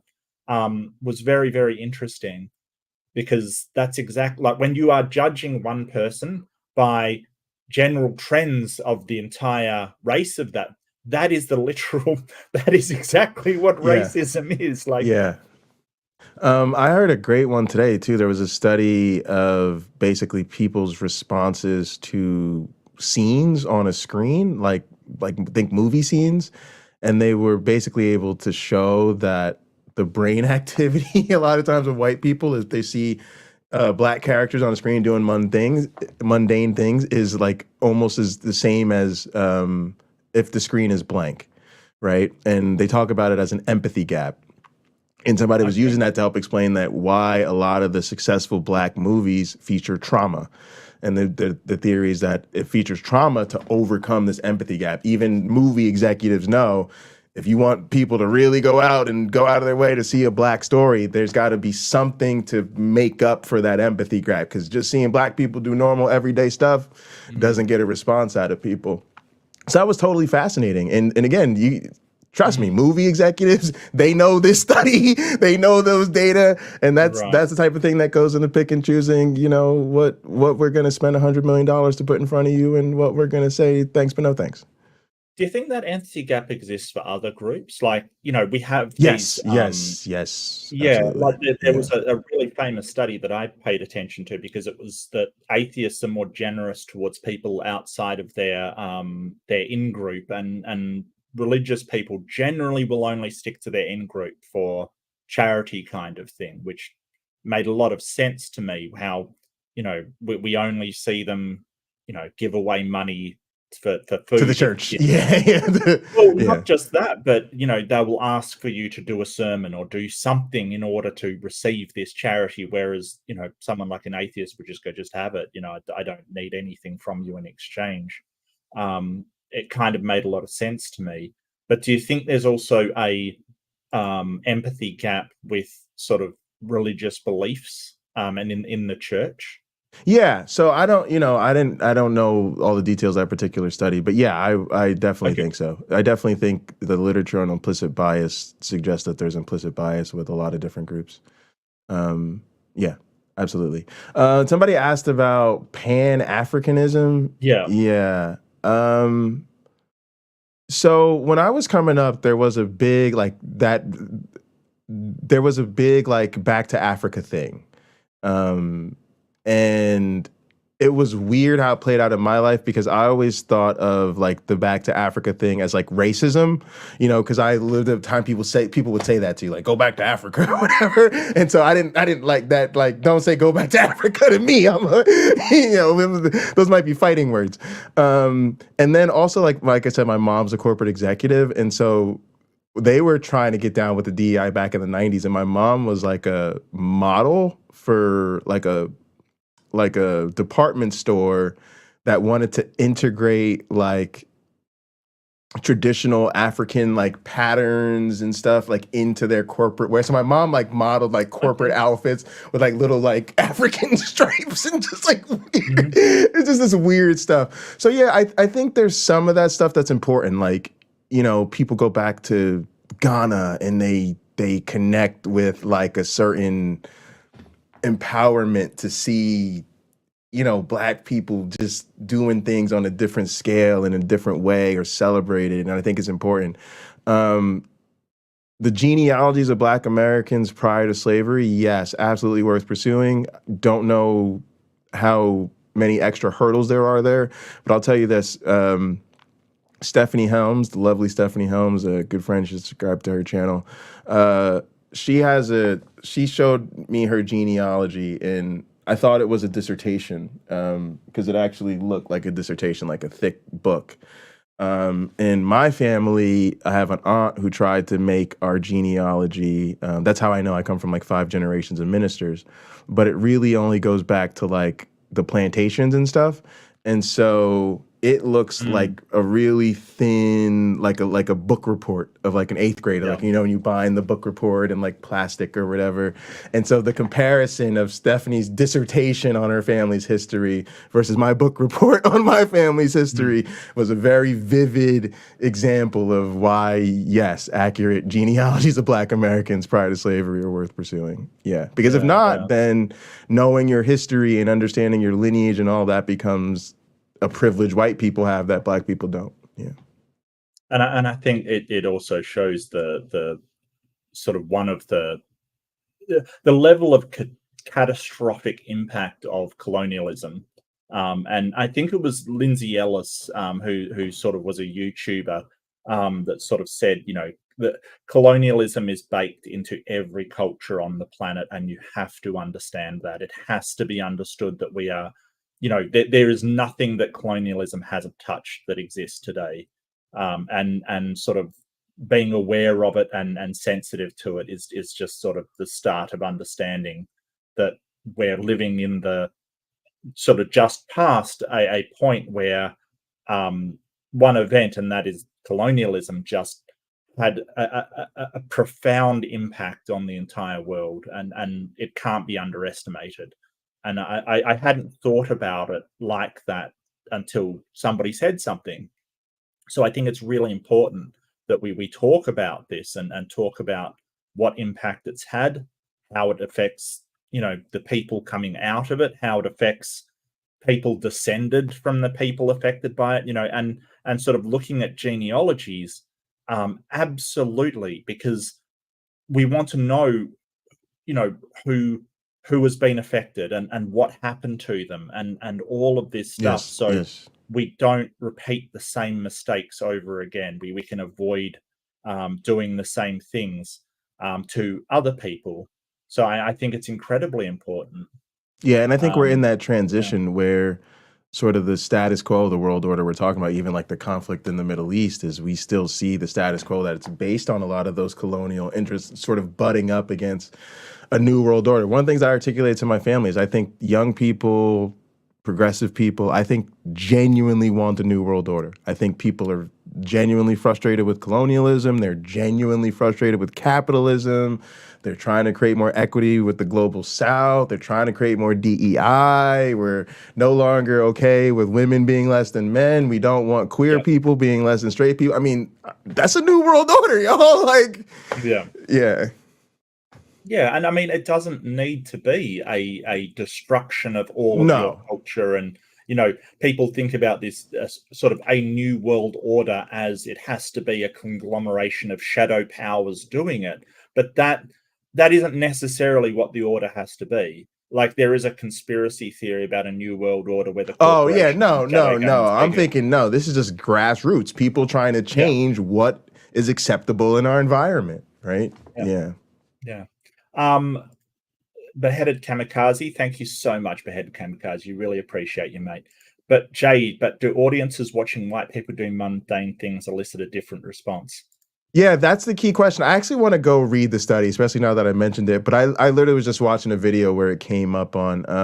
So I think the idea is that there's some sort of baseline empathy that we should have or elicit that response, and that Black people are getting sort of more of a like a dead end response, like we're not having the proper emotion towards them that we should. But yeah, I don't know exactly what the study said, so I don't want to. I won't cite a study that I haven't read. No, that's totally Yeah. fair. I do have a thought on that though. How many rom-coms are there of white people and black people respectively?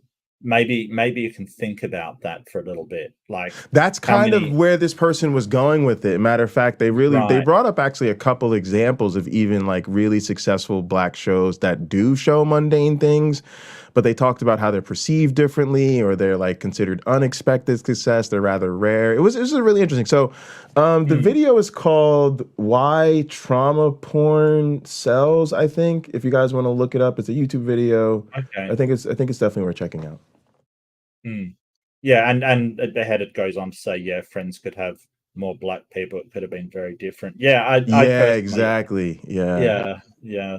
Um, and I didn't watch Friends. I watched a show called News Radio about that time because I grew up during that era. I've got no idea about Friends, and it basically had one black woman in it working in radio.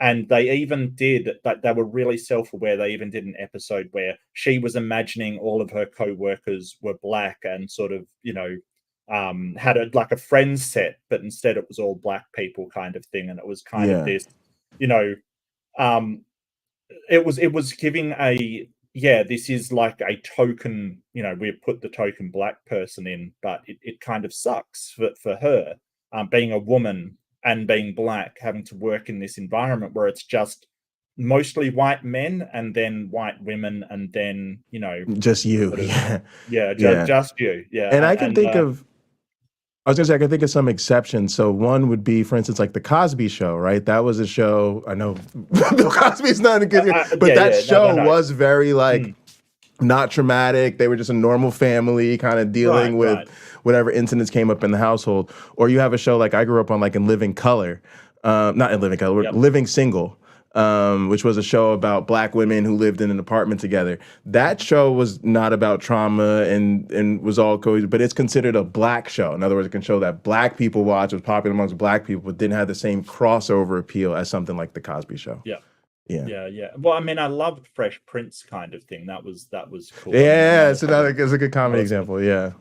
but yeah, I mean that took some severe right turns into trauma though, which I like it when a show does do that. Like it has the lighthearted, but the characters are real because they have real problems. And yeah, I really liked it. But you know, um, yeah, I think that's a great place to leave it, talking about really good shows. And there was absolutely nothing wrong with the Cosby Show. There was definitely something wrong with Bill Cosby, but there was nothing wrong with the show. It's just really Yeah, it's unfortunate. unfortunate. Yeah. Yeah, So unfortunate. yeah. And yes, Dawn Obheb, that was the one with Baby Rogan on it. So Joe Rogan was in that show, yes, as well as Stephen Root and a few other people that were just amazing. Actually, the show closed because of some stuff that happened, but yes, News Radio was that one. But I want to thank you so much. We're on 2 hours. I'm so sorry, Oh, Jay. no problem, Mark. I Anytime. promise you an hour and a It's half, all and right. It's all right. no, it's just I do this every time. I say to somebody like, you'll be on an hour and a half. It's an interesting conversation, and then like at 2 hours, I'm like, you know what? I wish I could talk more, but that's okay. Yeah. That's all right. But thank you everybody so much for joining me. Please give a big thank you to Jay, who took time out to come and speak with me, and it was a fantastic conversation. So thank you so much, Jay. It's just I amazing. appreciate the invite. Um, Anytime, Mark. yeah, my pleasure. We certainly do have to talk more, and I would like you to go over, give Jay a like, check out his channel. Pocket If Locker somebody, 86. yeah, and you have also Gather on as well. So I've been trying Yes, to Gather's where we hang copy out the, offline. So yeah, definitely come hang out and Gather. yeah. I think oh yeah, you dropped the link. There's a link there. That's perfect. Great, great. Yeah, Yeah, I've come been come trying hang to out. copy things over because you've got a bot doing all of your links, and I've been Yeah. trying to keep up. I mean, I gotta set up something like that, but never mind. But thank you, Jay. And do you have anything else? What are you up to? Where Oh, can people? What can I host people a show every Sunday with my one black friend. Other than that, I do podcasts from time to time. So yeah, come over. I don't really schedule my stream so much, but I try to do one earlier in the week, one later in the week, and then I have the show on Sunday. So Yeah, so go check out Jay, especially if you like evolution, social issues, yes, and things, political issues, and things like that. You're absolutely, doing yes, fantastic work yes. over there. And as I said, I really want to thank you for putting out that video. It like I, I'm aware of my lack of understanding of these certain cultural things that I'm just not exposed to, and you know, I don't want to be that ignorant person that's like, well, if I don't encounter it, it's not important, kind of thing. Like I just it really made me curious. So, some fantastic videos over there. Thank you so much, and don't forget to like, subscribe if you can, if you feel like it. That would be very, very helpful. Share with your friends if you think it's been a good conversation that people would benefit from. Absolutely, and comment if you do want to see anything else or suggestions for who I should interview next. If you do want to see somebody, I'll try to grab them. But I want to do these conversations more because I think they're incredibly beneficial. But again, I want to thank my guest. Don't forget to be kind to yourself, be kind to each other, and have a good, fantastic day. Thank you very much, everyone. All right. Bye bye. I've lost the outro. I had to do something wrong. Give me 1 second. I just have to. There it is.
25.